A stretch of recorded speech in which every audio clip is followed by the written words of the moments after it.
અમદાવાદના સોલા ખાતે આવેલું આપણું એક એવું મંદિર જે આપણું સોલા ભાગવત વિદ્યાપીઠ, આવા એની એક સુંદર વિઝિટ કરાવો મિત્રો. અમદાવાદના ઘોંઘાટભર્યા વાતાવરણમાંથી 500 મીટર દૂર એટલે કે આપણે એસજી હાઈવેથી નજીક 500 મીટર આ બાજુ આવો એટલે તમને એટલું શાંતિપ્રિય વાતાવરણ મળશે. મંદિરની અંદર જેવા તમે આવશો એવી બે પ્રતિમાઓ દેખાશે.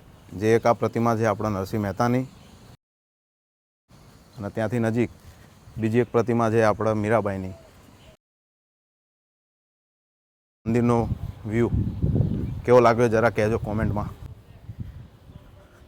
સીડીથી અહીંયા ઉપર ચડતા બે મંદિર આવશે.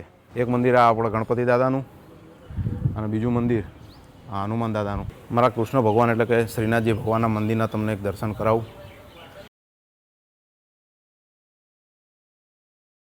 જે અંદરનો વ્યૂ છે, 12 દરવાજા. શ્રીમદ ભાગવતના 18,000 શ્લોકો જે આરસ પથ્થર ઉપર બહુ સુંદરતાથી કોતરણી કરવામાં આવી છે મિત્રો. એક વખત જરૂરથી વિઝિટ કરજો. શ્રીમદ ભાગવતના 12 સ્કંદ જે મુજબ આ મંદિરના દ્વારો બનાવવામાં આવે છે. મંદિરના દ્વાર બંધ થઈ ગયા હતા. આ મંદિર એટલે આપણું હિન્દુ પ્રાચીન મંદિર. કમર કમર મારું વલ્લોણું ગાજે, કમર કમર મારું વલ્લોણું ગાજે, શ્યામ આવીને મારી મટુકી ફોડે, શ્યામ આવીને મારી મટુકી ફોડે, મટુકી ફોડે ને મારા મહીડા ચોરે, મટુકી ફોડે ને મારા મહીડા ઢોળે, શ્યામ આવીને મારી મટુકી ફોડે, શ્યામ આવીને મારી મટુકી ફોડે.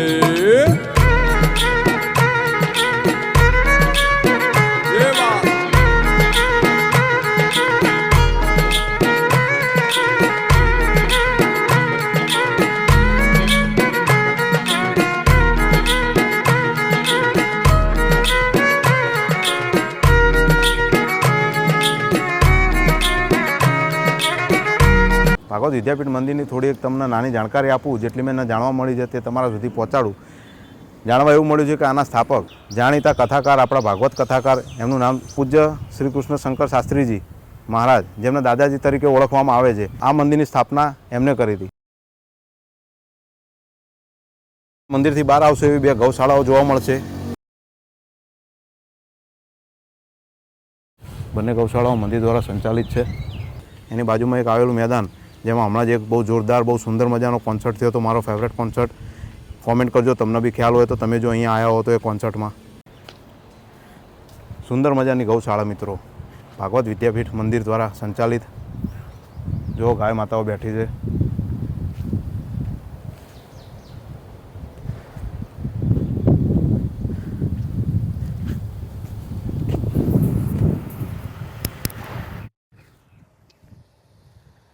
ગાય માતાનો સારો એવો ઘાસચારો લીલો નાખવામાં આવે છે મિત્રો. સાર સંભાળ બહુ સારી કરવામાં આવે છે. અહીંયા ચોખ્ખી પણ મળે છે. આ કોઈ પ્રમોશન વિડીયો છે નહીં મિત્રો. અઠવાડિયામાં એક વખત મારા મંદિરની વિઝિટ હોય છે, એટલે મને એમ થયું કે લાવો વિડીયો ઉતારો.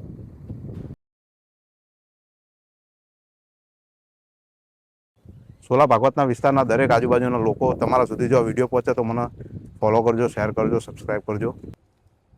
ગૌશાળા નજીકથી વ્યૂ જોવા મળે છે સારામાં એવો મંદિરનો, ખૂબ જ સુંદર.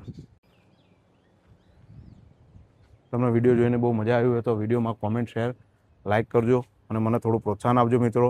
તો સારા સારા મંદિરોનું વિઝિટ હું તમને નેક્સ્ટ વિડીયોમાં કરાવીશ. દાન કર્યા વગર પુણ્યનું ફળ મળતું નથી. ખાયા છો ખાયા, ખીલાયા છો પાયા. મતલબ એ છે કે તમે જાતે ખાધેલું રહ્યું તો પચી જાય, પણ તમારું દાન કરેલું કે પુણ્ય કરેલું રહ્યું એળે જતું નથી.